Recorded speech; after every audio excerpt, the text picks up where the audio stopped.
Senator Slotkin, I think you are next. Thank you. Gentlemen, you're here to ask for $1.5 trillion, 40% more than what we gave you last year, $1 trillion. And I agree with the chairman of this committee that the world has never been more dangerous and complicated. And regardless of whether we disagree on the reasons for getting into this war, I think we can all agree that we want our military to come out of it safely and successfully and as soon as feasible. The military has taken, the administration has taken military action in 10 different places in the world in 15 months, more than any president in U.S. history. I think President Trump has really become a foreign policy president. And many of those operations, were on the news for a couple of days, but then the American public didn't feel them. And I think the difference with this war with Iran is that the American public is feeling it in their pocketbooks. Gas in Michigan is $4.99 today. The cost of fertilizer, of airline tickets, things that are real to people. Secretary Hegseth, the president said that you were most keen on this war. He said that you were the most gung-ho about it. I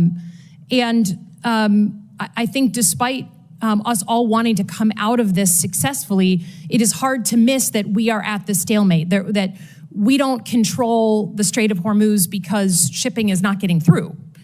And we can block what they're trying to get through, but nothing is moving and it's costing the American public. And I think that's a fundamentally different moment than the rest of the military action we've taken.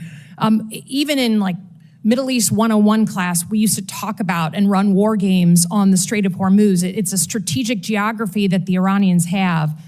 And I think it's just concerning to me that we can try and tell the American people that it's going great and we're killing it, but until the Strait of Hormuz is open, I don't think we can credibly say that with any seriousness. I think the question I have for you, though, is future looking, and it's our 2026 elections. The president has been very clear. He said in the State of the Union that essentially if his side doesn't win, then the election was rigged. He said that before the 2020 election. He's asked for voter rolls for 29 different states. He just asked for Detroit's votes or ballots. And we know that in 2020, he wrote an executive order that he didn't sign that said to the U.S. military, to the Secretary of Defense, you should go and seize ballots and voting machines. A few months ago, he said that he regretted that he didn't sign that executive order. So the U.S. military has never been deployed. You incorrectly said yesterday that they were deployed during different elections. Governors deployed them under their authorities, but the federal government has never put the uniformed military at our polls during World War II, right after 9/11. We've never had to do that. So Secretary Hegseth, if the president, who regrets not signing that executive order to the then SecDef in 2020, asks you to seize ballots or voting machines in states during the 2026 election, will you stand up for the Constitution and say no, or will you salute and do his bidding? Senator, I didn't get a chance to answer the front part of your question, which, there was a lot of deferred maintenance under the Biden administration that needed to be addressed because the world was in chaos when President Trump was elected. Just address the election issue, please. Well, again, that's the most important thing. It's what's happening. It's yet another gotcha hypothetical, which is your specialty. It's not. We had an executive order under the Biden administration in 2024.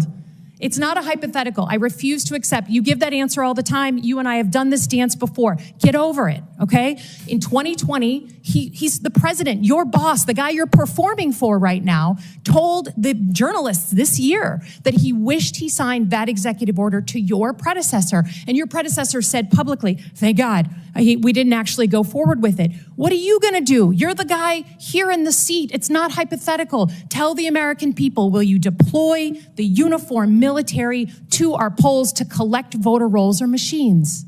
Are you accusing me of performing? Because you're performing for cable news right now. But Mr. Secretary, we have it's a hypothetical. By the way, in 2024, under the Biden administration, 15 states did deploy under troops their to polling governor's stations. authority, when their governors asked for What it. did Joe Biden say about that? That's fundamentally, I don't think anything, because he needed them for cybersecurity and for COVID. Trump did it too, under Trump.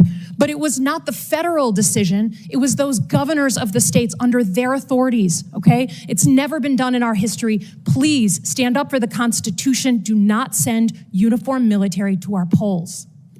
Do you have a response to that portion of the question, Mr. Secretary? I've never been ordered to do anything illegal, and I won't. That Thank you goes for without